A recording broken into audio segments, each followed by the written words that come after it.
Il est 9 h dimanche matin quand les 54 bateaux de pêche s'éparpillent dans la baie de Douarnenez. Leur objectif de la journée, attraper le plus d'espèces de poissons. Sur ce bateau commissaire, Jean-Pierre vérifie l'espèce et la taille. Ce taco est l'une des premières prises de la journée.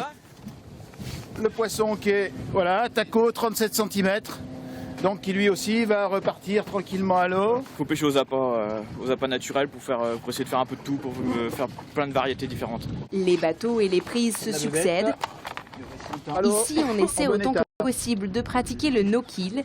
Les poissons sont donc remis à la mer. Hop, et voilà, il est parti. Très vivant. Cet équipage de sker a déjà pris 6 poissons. Ici, on pêche en famille. À 11 ans, Lomance possède sa propre canne. Et alors, qu'est-ce que tu as attrapé? Une vieille.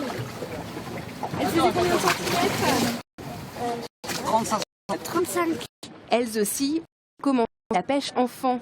Ces 3 pêcheuses forment le seul équipage féminin de la compétition. C'est un peu pour démocratiser la pêche parce que c'est quand même un milieu masculin.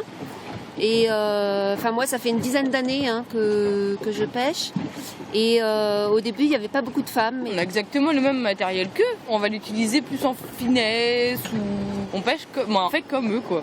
Mais sauf que nous, on a peut-être un petit truc différent qu'eux. Comme tout sport, la pratique de la pêche peut vite devenir onéreuse. Il faut compter près de 300 € pour une canne, faite sur mesure. Des cannes complètement différentes, mais je l'ai adapté à ce que j'aimais dans une canne à pêche.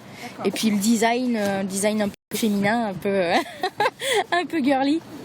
450 poissons ont été pêchés lors de cette journée, dont en majorité des vieilles et des maquereaux. Souvent, pour faire vraiment du beau poisson, on est obligé de sortir de la baie. Une 4e édition est déjà prévue. À côté de l'agitation de la voile et du kitesurf, la pêche apporte une dose de flegme et de patience au Grand Prix Guyadais.